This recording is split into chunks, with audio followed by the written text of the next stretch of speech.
Welcome to the You on the Camino podcast, for and about first-time pilgrims on the Camino de Santiago in Spain, with your host, guide and longtime pilgrim, Nancy Reynolds, of the Camino Experience.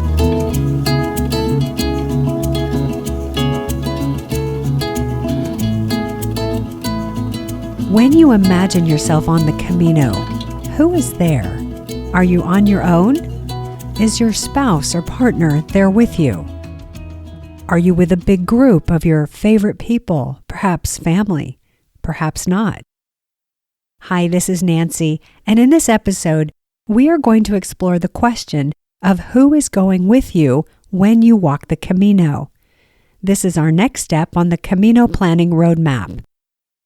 This is going to be a fairly personal episode for me, and possibly for you too. I'm going to share with you my experiences walking the Camino on my own and with groups, and I'm going to invite you to take what might be the biggest step in deciding what Camino experience you will have.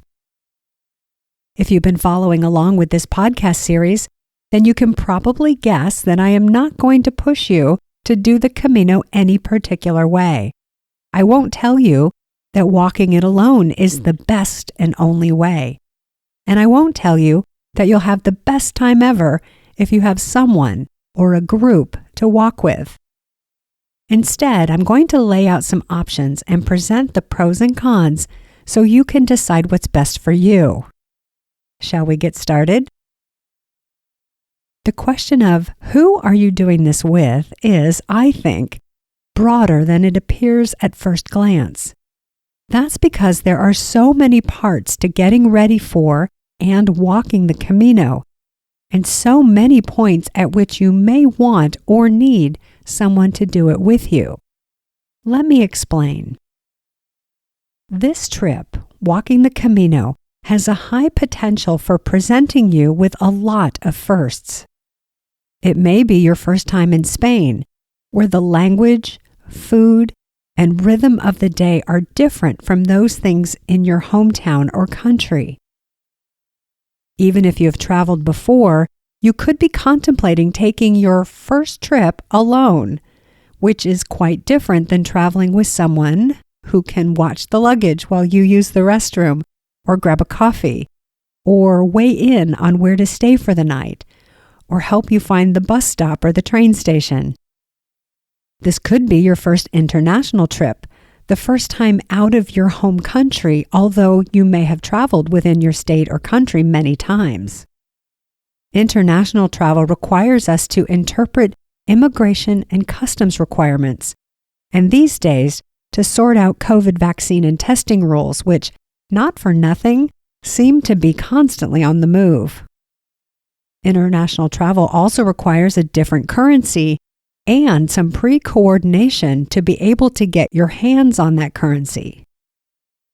Walking the Camino is, for most people, the first time they've taken on the challenge of a multiple-day walk. It will be the first time they have lived out of a backpack and had to carry everything they're taking on the trip. For many people, it's the first time they will be sleeping in shared dorms, in albergues or hostels. And what if you're not a walker now? I remember one of the pilgrims in one of my groups telling me that her son was both confused and worried when she said she was going to walk the Camino. "Mom," he said, "you don't ever walk farther than the mailbox each day." But she did it. She walked across Spain. The thing about first times, they are all very exciting. They get the nerves all stirred up, and sometimes they can make us think we're in over our heads. We're not, but this is why, I think, people worry when getting ready for the Camino. It's all new and unknown. And this is part of why I think people hesitate to do the Camino alone or on their own. It's all a bit daunting. First, there's the getting ready part. That's the planning and preparations, deciding when to go and who's going with you, getting your budget and then the money together for the trip. booking flights, trains, and buses to get to your starting point and back home after the walk. Figuring out how to pack for a trip like this, and then gathering up all your gear. Sorting out travel insurance and how to communicate with the folks back home while you're away. And training for the physical part of the walk. And all of that is just the getting ready part, or the lead up to walking the Camino.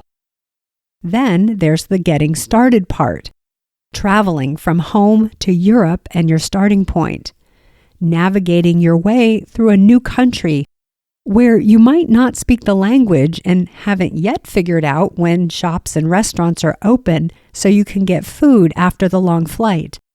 And by the way, you're jet lagged.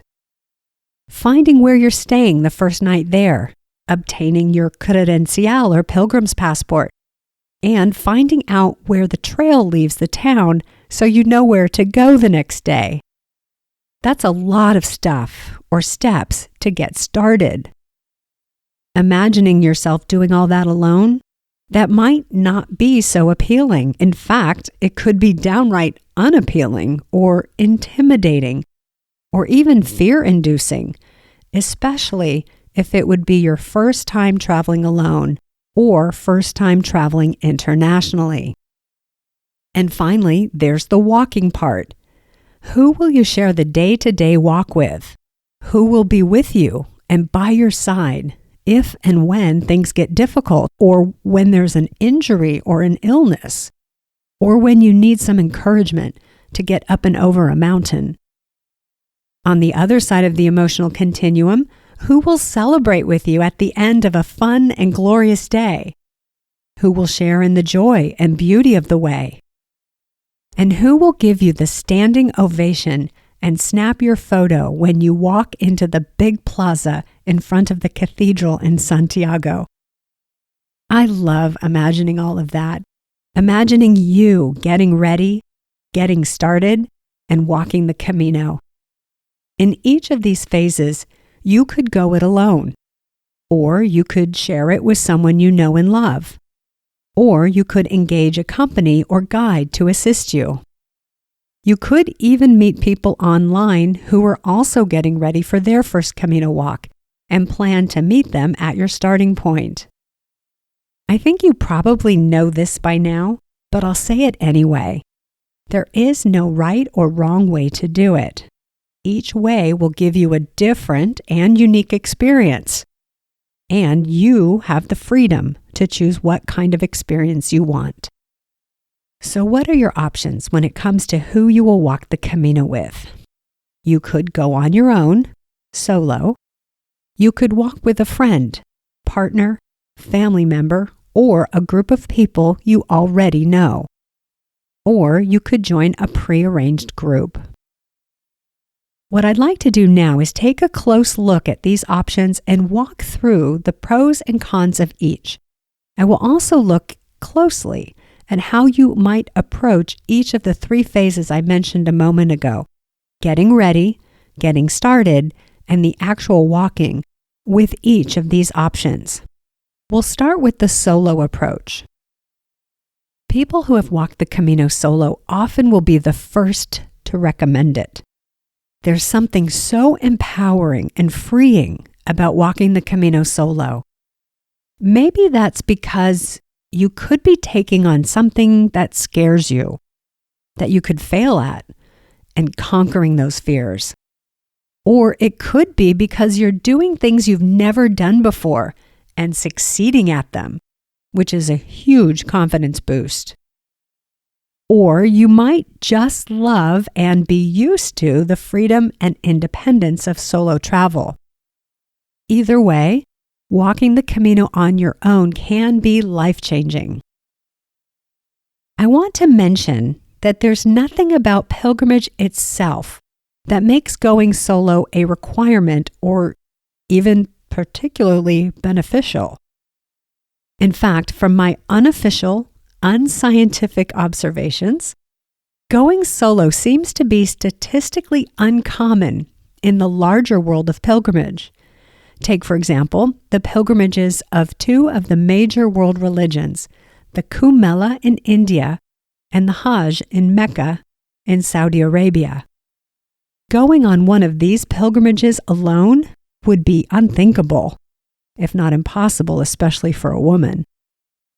So when people insist that the best way to do the Camino is on your own, I believe that they are saying that based on their personal experiences, rather than describing how this particular pilgrimage is supposed to be done. I've been traveling on my own, solo, by myself, for decades. That's because I have long lived by two guiding principles. One, that I would rather be alone, someplace cool, doing something interesting, than alone at home on the couch. And two, better alone than badly accompanied. So, as a single person for much of the past 35 years, I have traveled on my own a lot.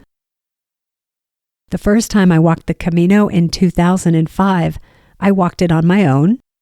I didn't walk it alone because it's actually pretty tough not to meet people and make friends on the Camino. But I did start alone that first time. And I started alone the next time, and every time I walked the Camino over the next 7 years.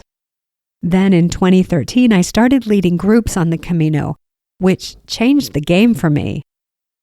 I won't say there isn't irony in me leading groups as someone who loves and often even prefers solo travel, but I love leading groups on the Camino, and I love irony. It's completely possible that had I had someone to walk the Camino with, I may not have gone by myself. But I didn't have anyone to do it with, and I had my guiding principles in place, so I just went. I went and I figured it out. If you go solo, I'm confident that you, too, will find your way. If you're considering going solo, let me share with you some of the benefits of doing the Camino on your own. You get to pick your starting and ending dates to suit your schedule. You get to pick your starting and ending places. You decide where to stay based on your personal preferences and budget. You set your own pace, both for how fast you walk and for how far you will walk each day. If you want to be alone, on your own, no problem. If you get sick or injured or have to stop for a break, no one but you is impacted. If you need or want to skip a section of the trail, it's completely up to you. You will likely meet a ton of people, and you get to hang out and walk with whomever you like. You may hear the phrase Camino family. Those are the small groups of people that form on the trail, share the journey together, and sometimes become lifelong friends. Some solo pilgrims may say that finding a Camino family on the trail is the best reason to walk on your own. It really is total freedom and full-on independence, which also comes with all of the responsibility for planning and preparing for your walk. Personally, I love it. But are you ready for all that? A solo pilgrimage is not for everyone. Not at all. Let's take a look at some potential challenges of walking a solo Camino. And I'll do that by taking a closer look at those 3 phases again: getting ready, getting started, and walking the Camino. Getting ready for the Camino is no small undertaking. There is so much you have to coordinate and prepare. What if you have other time-based commitments that prevent you from devoting hours each week to planning for a first-time pilgrimage? What if you want to walk the Camino immediately and there isn't much lead time? What if you simply dislike the planning phase? If this is you, then you may want to team up with a friend or family member to plan for and walk the Camino. That way you can divide up the research assignments and prep tasks between you. Or you may want to hire a company to do the planning for you. A travel agent can book all your flights and ground transportation for you, taking a giant item off your to-do list. A Camino tour company can book all of your accommodations and daily luggage transport, and even some of your meals. You could also get some expert guidance in the planning process by joining one of the groups I'm leading. My program is called Just Get Me Started, and planning your Camino journey is a big part of that. I'll talk more about my program later in this episode. If you hire a company to assist with the planning and preparations, you will still be starting and walking your Camino on your own. So these options could actually be the best of both worlds. The next phase, getting started, can also be a challenge for the solo pilgrim, especially if it's your first time traveling alone or first time traveling alone internationally. How do you know what to do and when to do it, and what happens if you miss a connection? And all those lines you have to stand in at the airport. Why is this line so long, and how come that line is moving but mine isn't? And am I even in the right line? Where is the bus stop? Where am I staying tonight? And does anyone speak my language?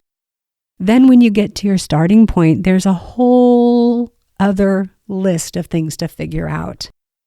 Personally, I find traveling on my own to be exhilarating, but you may not. You may find it overwhelming, or tedious, or boring, or exhausting, or you may just think it would be way more fun if you were to share it with someone you know and love. Those who have walked the Camino will tell you that all will be well, you will be just fine, and it will all work out. But that doesn't mean you should therefore force yourself to start the Camino alone if that's not what you want to do. Yes, you will likely meet other pilgrims the moment you reach your starting point, so you won't be alone for long. You may even meet pilgrims at the airport or train station and connect because you're both carrying backpacks, maybe with a Camino-themed patch on them, and you're both wearing hiking clothes or boots. It's a fun scenario to imagine, but one that's not guaranteed. If you definitely don't see yourself starting on your own, if traveling to the Camino by yourself isn't going to happen, you could seek out a friend or family member to join you for your Camino walk. You could even put together your own group. That would ensure you have someone to take your first steps with. You could also find a company that takes groups on the Camino. This option is similar to what I described earlier, where a company books all your accommodations and luggage transport, with the added feature of providing a ready-made group of potential friends who will be walking the trail with you. In case this option sounds appealing to you, I will be talking in a moment about what questions to ask the company to be sure you get what you want and need. You could also join one of my groups. As I mentioned before, with my groups, we do the planning and preparation together. We meet on Zoom several times before our starting date to get to know each other. And then we meet in Saint-Jean-Pied-du-Port and walk together for the first 5 days on the trail. By the time we reach Pamplona, everyone is comfortable and confident enough to continue on with their new friends from our group and with other pilgrims they have met along the way. By Pamplona, my pilgrims know they no longer need a guide, so I kiss them on the cheek and send them on their way, while still being available by email or text to offer support. You can probably see why the program is called Just Get Me Started. A bonus benefit of my program is specifically for your family and loved ones, the folks back home who are concerned about you heading off on your own. They might be slightly alarmed when you tell them you want to walk the Camino by yourself. This is something I discovered when I started leading groups, that no matter a person's age, their mother is still and always will be worried when they go off on an adventure on their own. If you're starting with me in one of my groups, you can tell Mom and others who are worried that you're in good hands. If you're thinking of walking the Camino solo, you may be imagining that it will be super easy to meet people and find pilgrims to walk with once you get to the Camino. And you would be right. More than 300,000 people complete the pilgrimage to Santiago each year, and many more walk the route but don't reach Santiago, or if they do, don't register for the Compostela certificate to be counted in the statistics. If you want Camino friends, you will have plenty of people to connect with. There is also this phenomenon of the Camino family. Let me talk about that for a moment and share a couple different perspectives. As I said before, a Camino family is a small group of people who meet on the Camino and walk the trail together. If you've seen the movie The Way, you will remember that the four main characters came together through shared experiences and some trials to form a small family. They met on the trail, walked together, talked, shared meals and accommodations, and stayed together until Santiago and then onto the coast. It's a wonderful image, and I think there is some romance that is developed around this idea. I say that because while it is a beautiful idea to have a Camino family and to share the experience, the ups and downs and in-betweens, there is no guarantee that you will have such a family. And not everyone wants a Camino family. I have never had a Camino family in all my years walking the Camino.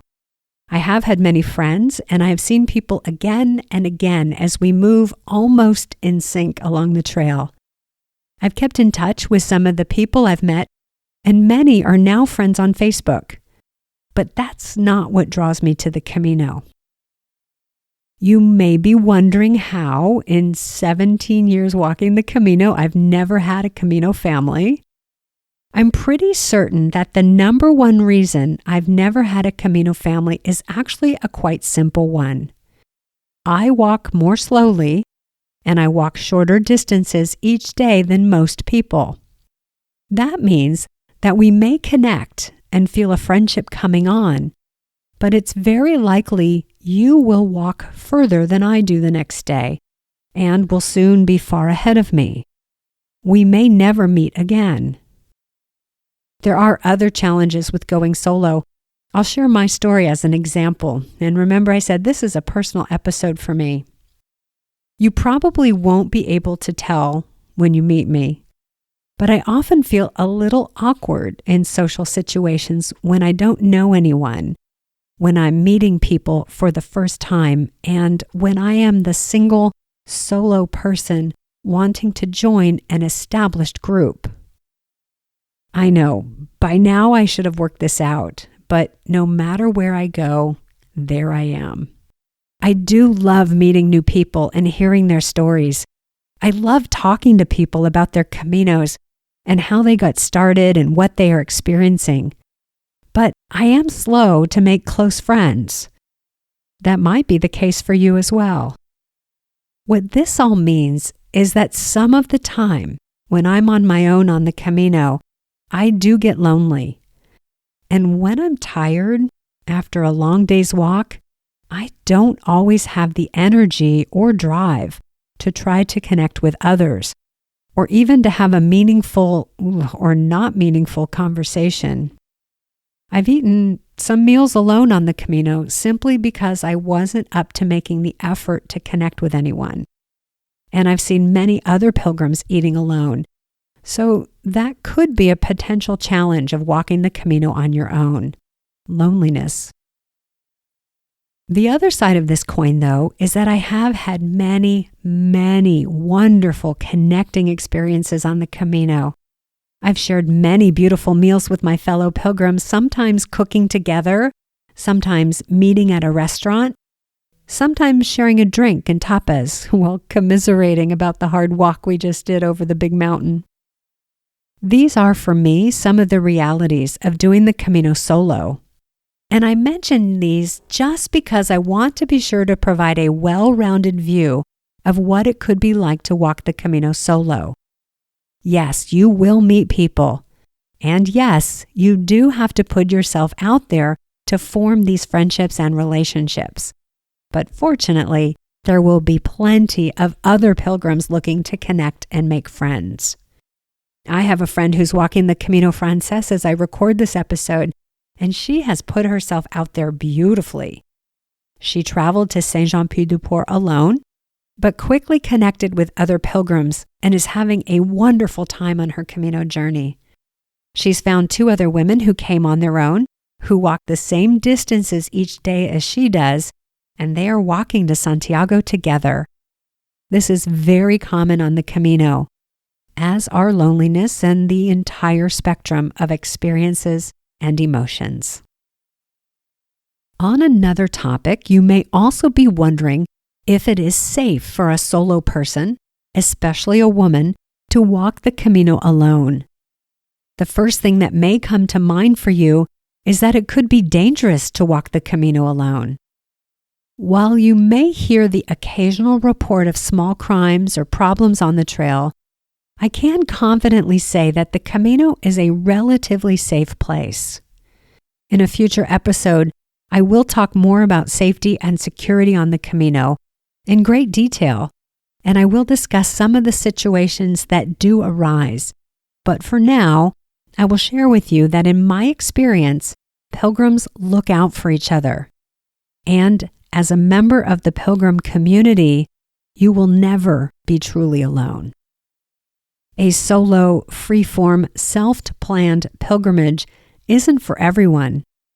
If you have never traveled alone, or if you have never traveled internationally, or if you have never done a long walk, or if you have never traveled without advance reservations, and the idea sounds like a bad one, you may feel more comfortable hiring a company to plan all or part of your Camino trip. So now I'd like to talk about hiring a company to arrange your trip. And then I will share some tips for planning your Camino walk with a friend, partner, family member, or group of your own friends. There are many options out there for pre-planned Camino itineraries. A quick internet search will yield a number of companies that plan Camino programs or tours. There are companies that book all your accommodations and arrange for meals and luggage transport, and companies that also provide a guide and support vehicle for the entire trip. Other companies just book everything, send you the itinerary, and send you off on your way. For some people, the prearranged programs look really pricey. And for others, the value provided by the tour companies is well worth the price paid. It's your decision, and you will know what's right for you. It will be helpful to have an idea of what you're looking for before you start talking to tour companies. If you've been following along with this podcast series, you will have some ideas already. Here are some questions you may want to answer for yourself before you start to send emails or make phone calls about prearranged programs. Here they are. How much time do you have for your entire trip? How many days do you want to walk during the trip? How far can you and do you want to walk in a day? What is your overall budget? What class of accommodations do you require? Do you need or want private bathrooms? Or are you okay to share the one down the hall with other guests?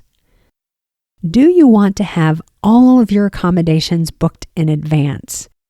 Do you want any or all of your meals prearranged? Do you want a guide for the entire trip?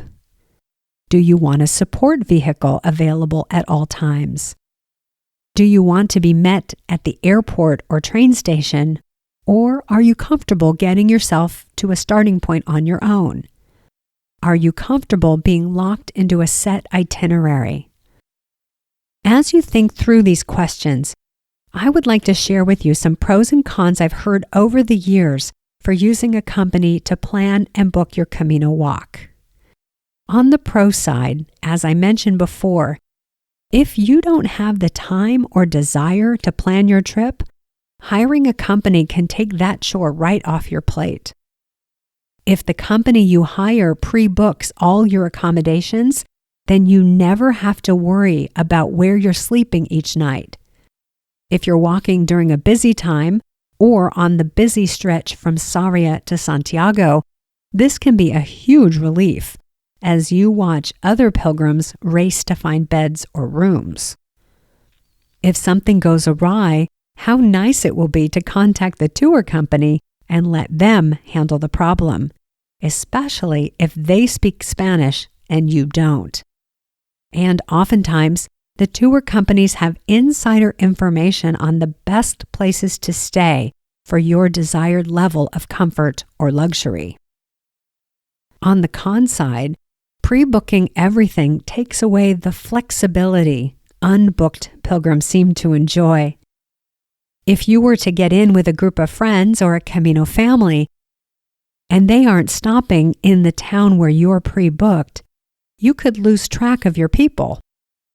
If you pre-book meals, they may not want to eat where you're eating. You may not even want to eat where you're eating. If you were to get sick or injured, which we hope won't happen, you could quickly get off your schedule and incur additional expenses to pay for rooms and then taxis to get caught back up to your planned itinerary.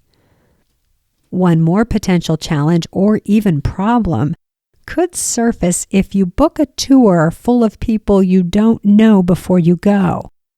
What if you don't like or get along with someone in the group or even with your tour leader? That could make for a long trip. In case you would like to use a tour operator to make all the reservations for you, or if you would like to join a prearranged group, here are some companies that offer Camino itineraries just to get you started.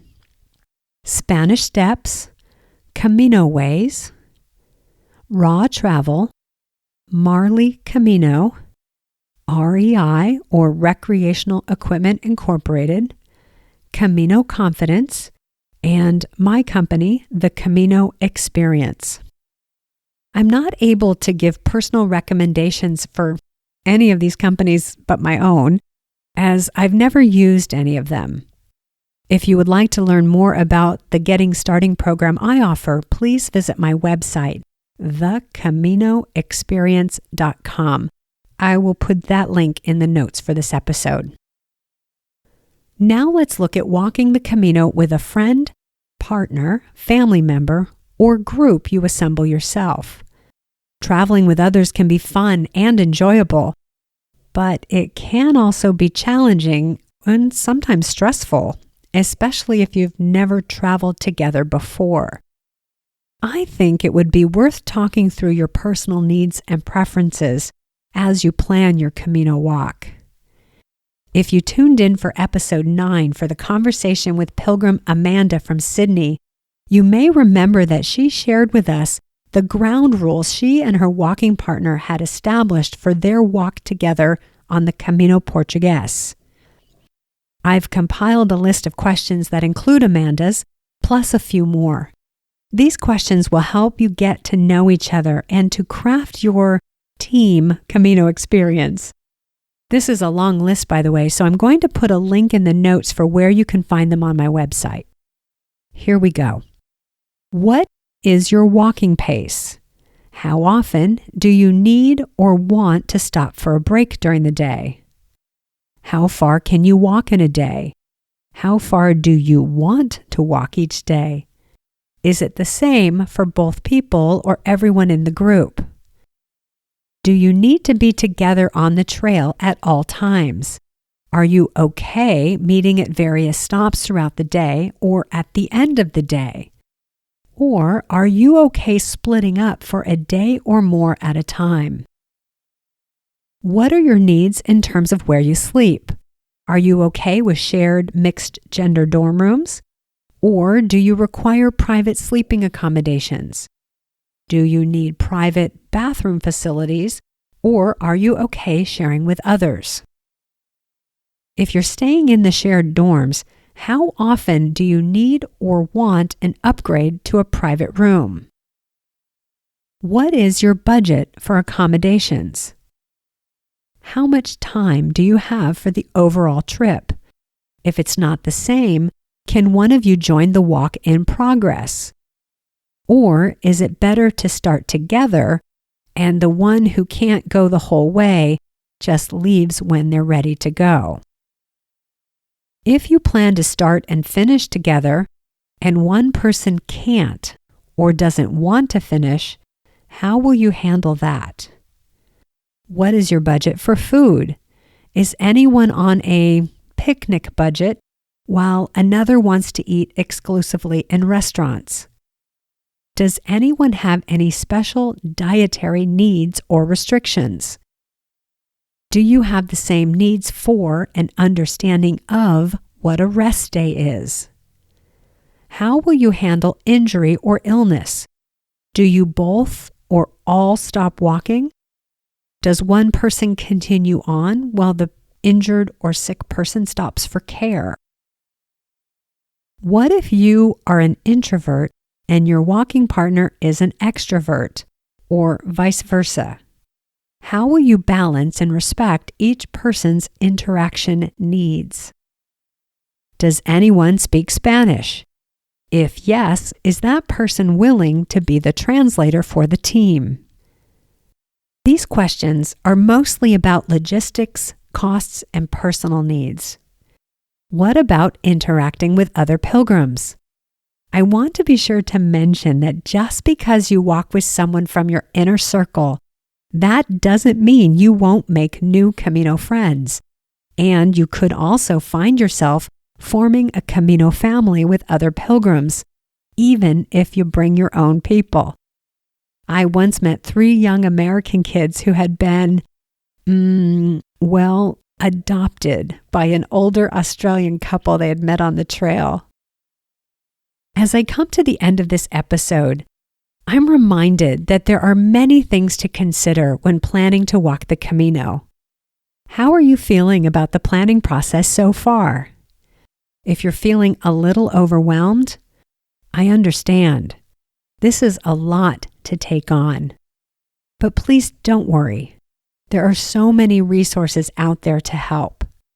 In addition to companies that plan everything for you, and my program that gets you started so you can walk the Camino independently, there are also online resources and books that will guide you through the planning, preparations, travel, and walking phases. I'll make sure to put some of those resources in the notes for this episode. Before I wrap up, though, I want to talk about one more reason to share your Camino experience with others. This reason relates to the significance the Camino journey holds for many people. We often hear people say how nice it is to have someone to share experiences with. A beautiful sunset is better with someone you love. A long bus or train ride can be more fun when you have someone to talk to and laugh with. To take that a step further, because walking the Camino can be such a life-changing experience, one of the greatest gifts someone can give us is to bear witness to our journey. I'll share a personal example. The year I turned 46, I walked the Camino in honor of my mom, who had died at the age of 46. I carried with me a photo of my brother, my mom, and myself from her last Christmas, which, of course, we didn't know would be her last. I had intended to leave the photo at the Cross of Iron, where pilgrims have been setting down their burdens and honoring their loved ones for centuries. But by the time I got to the cross, I had shared my story with enough pilgrims who had borne witness to that story that I didn't feel the need to leave the photo. And I'm glad for that, because it was the only copy I had. A pilgrimage on the Camino is often filled with incredible emotional highs and also its share of low points. Those shared experiences and telling our stories bring us closer to one another and bind us together. Whether it's your partner or a lifelong friend or a new Camino friend, we are the witnesses to each other's journey and transformation. This matters.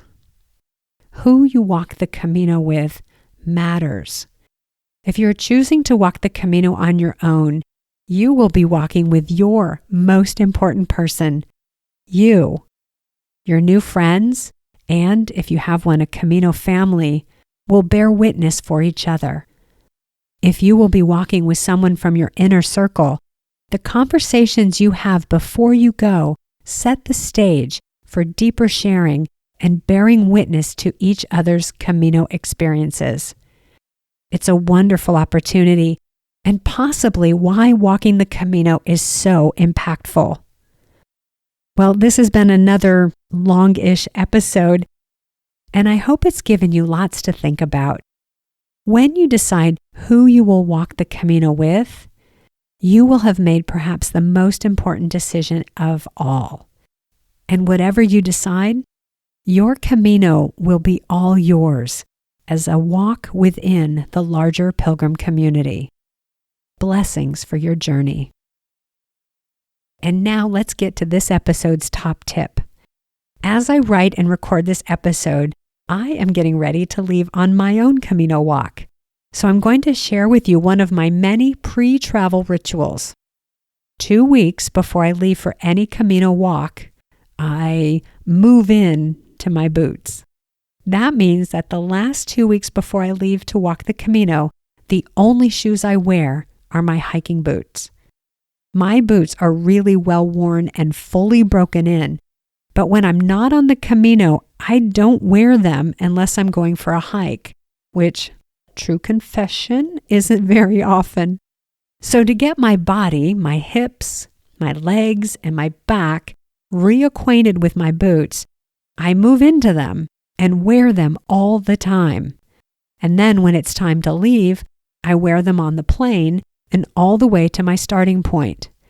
This has the added bonus of ensuring I don't lose track of them, or if I check a bag on the plane, they don't end up in an airport other than the one I am going to. That's all for this time around. Thank you once again for joining me and allowing me to share in your Camino journey. Bye for now.